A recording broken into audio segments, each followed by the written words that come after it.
Hi, everybody. I'm sorry that we can't be together in person this year at the Napa Institute. It's such a special event for so many of us, but I'm glad that John and Tim and the whole team put together a virtual offering for everybody this year so we can still have the great content that the Napa Institute puts together each summer. And I would like, on my own behalf, to thank Tim Bush and John Meyer and Kristen Meyer and the entire Napa Institute family for inviting me back to participate in this virtual seminar. Today, my charge is to talk to you all about where we go from here after this past summer's most significant abortion decision by the U.S. Supreme Court. I'm going to talk to you all about abortion law generally and public policy. It's a matter of great interest to all of us here at the Napa Institute who are so committed to the intrinsic equal value of every human being from conception to natural death. Today's talk is going to be a kind of truncated discussion of abortion law generally. It's going to focus primarily on the decision called June Medical Services versus Russo by the Supreme Court this summer. It means a whole lot for the trajectory of abortion law and policy in America, and it's also provides us with an interesting and important roadmap going forward. The framework for my talk is fairly straightforward. First of all, I'm going to give you a very, very brief summary of what the law of abortion in America was from Roe v. Wade in 1973 up until 2016, at which time the U.S. Supreme Court changed the law pretty dramatically with a decision called Whole Woman's Health versus Hellerstedt. After giving a very, very concise summary of what the legal framework was prior to 2016, I'll talk about the Whole Woman's Health versus Hellerstedt case briefly, which is the case in some ways to which the June Medical Services case is responding, okay? So the trajectory is something like this. From 1973 to 2016, the framework for the law of abortion, which set forth by the U.S. Supreme Court, was a particular framework that I'll describe to you. Then there was a significant change in 2016, and between that 2016 and now, there were some significant changes in the court's composition, which led many of us to think that we were going to be moving in a better direction in terms of the U.S. Supreme Court's jurisprudence and policy of abortion. And the proof, the earliest consequences of those changes in the composition of the court were revealed in June Medical Services versus Russo. They were in some ways disappointing, but in other ways, they provide us with a hopeful roadmap going forward. And as I said in a recent piece that I wrote for First Things, we don't have any choice but to continue fighting for the equal protection under the law of the unborn child. We have to continue fighting with whatever the court gives us to fight with the tools that we have and the political framework that we have. We don't have any other option. Our only option is to move forward and to press ahead until the day in which every child who is born and unborn is welcomed into life and protected by the law, as St. John Paul the Great said. So let's start with the law and policy of abortion in America under Roe v. Wade and Planned Parenthood versus Casey. In 1973, and this is very, very brief. I mean, we could spend an entire course on any one of these cases, but I'll begin in 1973. By the way, understanding the law and policy of abortion in America is sadly as simple as understanding the 6 or so Supreme Court decisions that have fleshed this law out. In 1973, in a 7-2 decision, the Supreme Court of the United States overturned every single law on abortion in America and declared that there was an unwritten right to abortion that could be read in the 14th Amendment, due process clause of the 14th Amendment, which says no person shall be deprived of life, liberty, or property without due process of law. The 14th Amendment, of course, was ratified in 1868 at a time when abortion was illegal almost everywhere. No one in 1868, really from 1868 to 1973, had the slightest inkling that that amendment, which was actually passed to remedy some of the shameful abuses of chattel slavery in our nation's history and in the wake of the Civil War, that language would be used to create a right to abortion that would essentially prohibit the states and the federal government, the political branches of government, from extending even the most basic protections of the law to the unborn child. but that is exactly what happened in 1973 in a 7-2 decision. The Supreme Court in Roe v. Wade held that the 14th Amendment due process clause implies a fundamental right to abortion, which means that the right to abortion would be strictly protected, the highest degree of protection that any constitutional right receives in our legal framework in the United States. And from 1973 until 1992, virtually every law that sought to restrict abortion was struck down by application of Roe v. Wade. Fast forward to 1992, a lot of folks thought Roe was poised to be overturned because of a certain number of appointments that had been made of justices who seemed to be hostile to the proposition that our Constitution prevents us from protecting every member of the human family under the law. But unfortunately, in a 5-4 decision written by a plurality, Justices Kennedy, Souter, and O'Connor, the court affirmed what it called the core holding of Roe v. Wade, but it did make some modifications of the standard and gave states a little bit more latitude to regulate abortion on the margins, but it did not permit the states to forbid abortion outright at any gestational stage. One of the reasons, and this becomes important a little bit later, one of the reasons for the court's decision was the doctrine of Starry Decisis, which is a prudential doctrine that applies to common law judicial systems in which judges and justices are asked to consider the practical consequences and disruptions that might follow from overturning a prior precedent, even if they believe it was wrongly decided. And so in Planned Parenthood versus Casey, the court said, we think that we have to sustain the core holding of Roe, otherwise it would be too destabilizing to the reliance of women who've built their lives around the access to abortion. Their economic and social lives will suffer as a consequence, and it would do harm to the reputation of the Supreme Court to change this rule by virtue of changed personnel. Now, those arguments, I think I could spend a lot of time explaining to you why those are not persuasive arguments, but nevertheless, the court bought into those arguments in 1992, and that's where we were. So the framework set forth by the court in Planned Parenthood versus Casey became the framework for regulating abortion throughout the United States. And it's a bifurcated approach. The Casey rule says before viability, and again, that line shifts as technology improves and as prenatal care gets better, but nevertheless, pre-viability, the state may not unduly burden a woman's right to abortion, her ultimate freedom to choose abortion. It may not unduly burden that right to abortion. And of course, as we all know, just one brief observation about viability, as a moral matter, as a matter of basic justice, the line of viability is a really strange line to draw because we all know that the human organism is the same organism from conception throughout all the different developmental stages.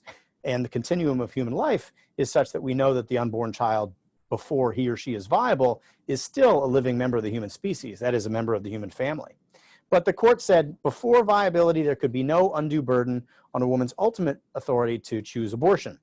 The court didn't really define what undue burden meant. It used the phrase substantial obstacle as an explanatory elaboration. Didn't make a whole lot. This doesn't really, at least by my lights, doesn't do a whole lot to help us understand what the phrase undue burden means. Substantial obstacle really sounds more like a synonym rather than an explanation. But be that as it may, the court said the states may not, or the federal government may not adopt a rule that imposes a substantial obstacle to a woman getting an abortion. However, the opinion made it very clear that the state and the federal government, they both are free to adopt structural mechanisms by which the state, parent, or guardian can express their profound respect for life and persuade women to choose to bring the child to term, or just to signal the state's concerns about unborn life more generally, the integrity of the medical profession, and so forth. So the Casey decision, while it said pre-viability there could be no substantial obstacle, it did say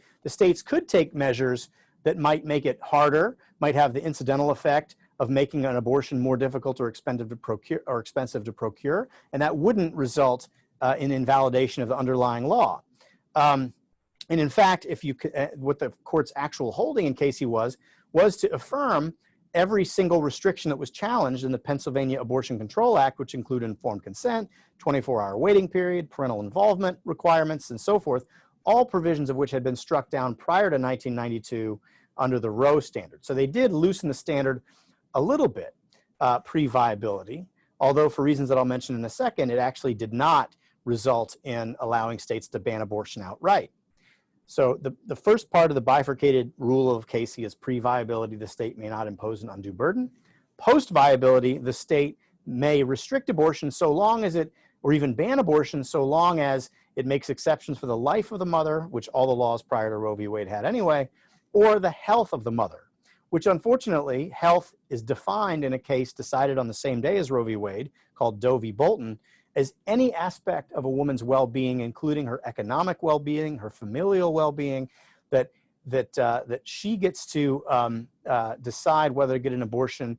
And in fact, the arbiter of the health exception is the abortionist himself, and any factor is considered as the abortionist decides whether or not a woman can obtain an abortion, whether or not some aspect of her well-being is advanced by getting an abortion. So you don't have to be too creative to see immediately that any abortionist is going to come up with a reason for why a woman needs an abortion, why some aspect of her well-being would be served by that abortion. And there's even a very famous quote from late-term abortionist Warren Hearn, who said that he would certify that any pregnancy at all is a threat to a woman's physical health, and by the same reasoning would obviously be a threat to her economic health or her familial health, in which case the abortionist gets to override the state law. And the ultimate effect is that in the United States, we have what is essentially abortion on demand at all stages of pregnancy up into the moment of birth. So that was the framework.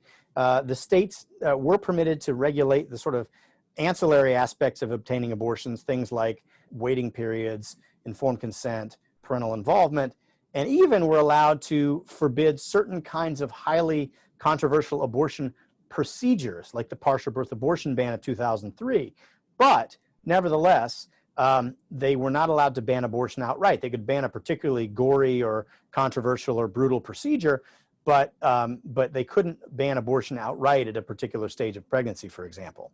So you fast forward to 2016, and in a 5-3 decision, Justice Scalia, you may recall, had passed away unexpectedly. The state of Texas passed a variety of laws, including admitting privileges requirement that required them to, the abortionist to have admitting privileges at a hospital within 30 miles of the abortion, and also certain pretty strict surgical center requirements.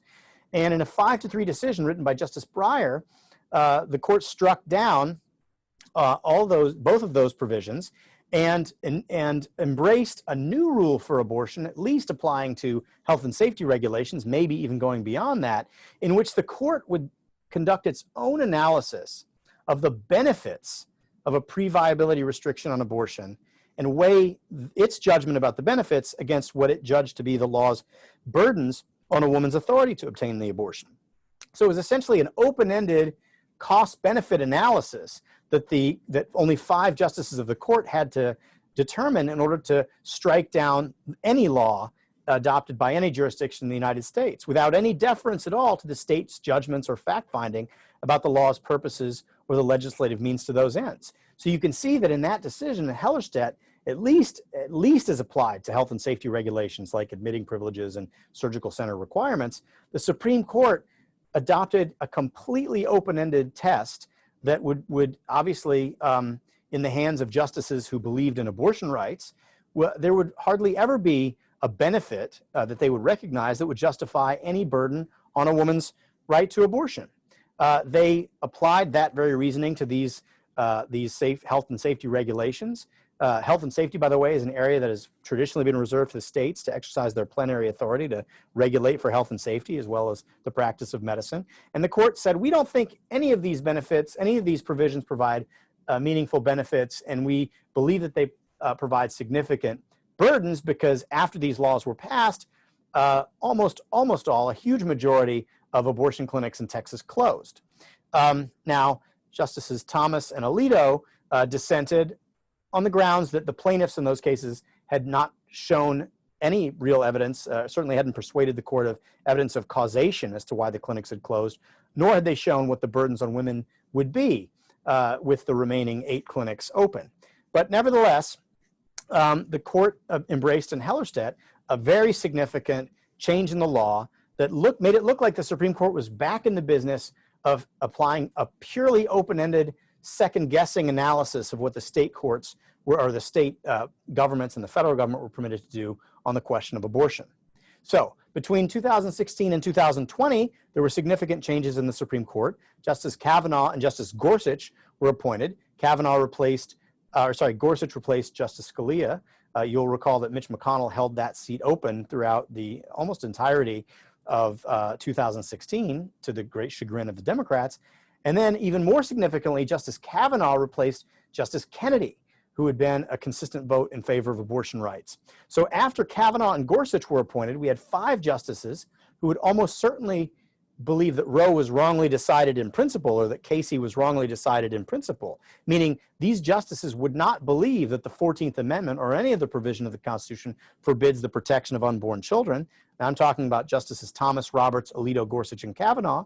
And we have 4 justices who would restore Roe v. Wade to even a stronger level of abortion protection: Breyer, Sotomayor, Kagan, and Ginsburg. And so there was an interesting question as to what's going to happen now. And we got a partial answer this summer in 2020 in the June Medical Services versus Russo case. It was a very similar law at issue. It was an admitting privileges law that was distinguishable, or very similar to the law that was struck down in Hellerstedt. And to the great disappointment of those of us in the pro-life movement, the court in a 5-4 decision held the law in Louisiana and those laws like it to be invalid. Now, there was what's called a plurality decision. That is only 4 justices. You have to have 5 to have a majority. 4 justices, Breyer, Sotomayor, Kagan, and Ginsburg, kind of doubled down on the open-ended cost-benefit analysis of Hellerstedt. However, Chief Justice Roberts, even though he concurred in the judgment, wrote a separate opinion, which by rules of the Supreme Court becomes the precedential authority, the opinion that the states have to look to determine, and the lower courts have to look to determine what they have to do next. And sadly, Chief Justice, and I think wrongly, Chief Justice Roberts decided that Starry Decisis, the same principle I mentioned before, required striking the law down because it was virtually identical to the law at issue in Hellerstedt, and there had been no changes in facts. And his analysis of Starry Decisis is, I find, unpersuasive, but nevertheless, he concluded that Starry Decisis required him to strike that law down. And he concurred in the judgment that the abortion clinics had standing to represent the interests of the women who attended those clinics. But there is some hope, actually, and I think overall there's reason for optimism, even though it's gravely disappointing. And again, as I said before, we don't have any other choice but to be optimistic and to push ahead and to do what needs to be done to protect the unborn child. Because if you look at Chief Justice Roberts' opinion, what you find, first of all, is that he did not affirm Roe v. Wade in Planned Parenthood versus Casey. He, in fact, goes out of his way to note that none of the parties to the case asked that they be overturned. Secondly, he acknowledged that Hellerstedt was wrongly decided. He said, I stand by the proposition that Hellerstedt was wrongly decided. I didn't mention this a moment ago, but he dissented in Hellerstedt in 2016. And he went even further than that. He rejected the open-ended benefits versus burdens analysis of Hellerstedt that the plurality embraced. And he used very powerful language to say that an open-ended test that leads the court to try to balance the interests of a woman, autonomy and self-determination in obtaining an abortion, versus the life of the unborn child is a balancing act that the court cannot, by virtue of its own competence, pursue. It's not for the court to balance that out. In fact, to do so leads to what he called the unanalyzed exercise of judicial will, which is actually a quote from Justice Scalia. He adopted a new test. The new test is very close to the deferential standard that existed before Roe v. Wade, which is that you ask whether or not you don't ask about the burdens and benefits in an open-ended way. You ask, is the challenged state law rationally related to a legitimate governmental purpose? And if so, then that satisfies the analysis of the state's interest or the state's side of the question. If it does meet that very low standard, then the question becomes whether or not the state law imposes a substantial obstacle on a woman's ultimate authority to seek a pre-viability abortion. Now, he also made a point that the state has wide latitude to act, even in the face of scientific agreement or a disagreement among medical experts about health and safety, for example. And then he doesn't actually say what kinds of state interests might be weighty enough to warrant actually imposing a substantial obstacle, but he does say that the standard is not the exacting and almost impossible to meet standard of strict scrutiny from Roe v. Wade and arguably from Planned Parenthood versus Casey as it had been applied. So Chief Justice Roberts has adopted a new standard that is more deferential to the state, providing wider latitude for the state to act, and even opening the possibility that states could outright ban abortion pre-viability if there was a significantly weighty justification for imposing such a substantial obstacle. So finally, and I'll conclude very briefly here, looking forward to the future, there is a roadmap in Chief Justice Roberts' concurrence for both state legislatures, the federal government, and litigators who are seeking to advance the cause of life. Point one, we need to focus on the stare decisis argument.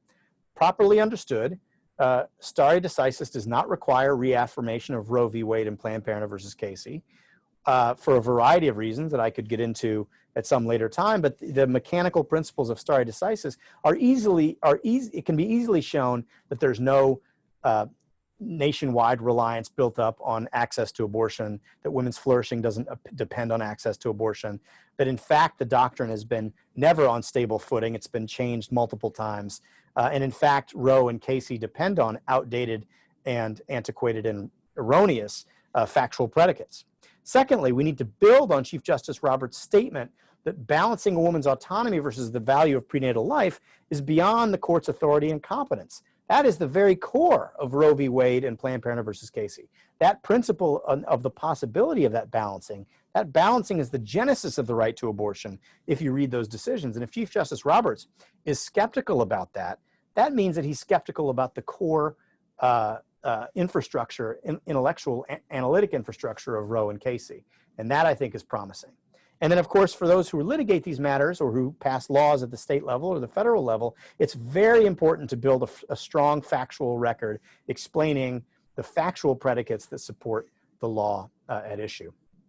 And one very good sign immediately in the wake of June Medical Services is that the Supreme Court granted certiorari to the state of Indiana and vacated and remanded for reconsideration 2 cases in which the lower courts had struck down laws requiring parental notice and an ultrasound to be performed before 18 hours before obtaining an abortion.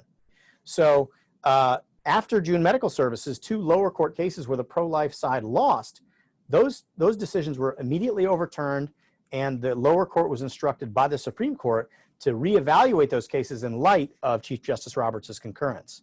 So states should keep passing laws to protecting unborn children and their mothers. We should continue praying. We should be attentive to the fact that if you consider the age of the current justices, there's likely to be more Supreme Court appointments in the very near future. And of course, for our own part, in our work, in our words, and our deeds, we need to continue to show that the pro-life movement cares more about women and their babies than the abortion rights movement does, by embracing the goods of solidarity, hospitality, and inclusion. And as we engage this debate vigorously and tirelessly, we always have to keep in mind that we have to love our neighbor and to speak and act with charity and civility, even in the face of spirited disagreement. So thank you all for your time. Congratulations to Tim and John for their virtual Napa Institute, and I hope to see you all next year.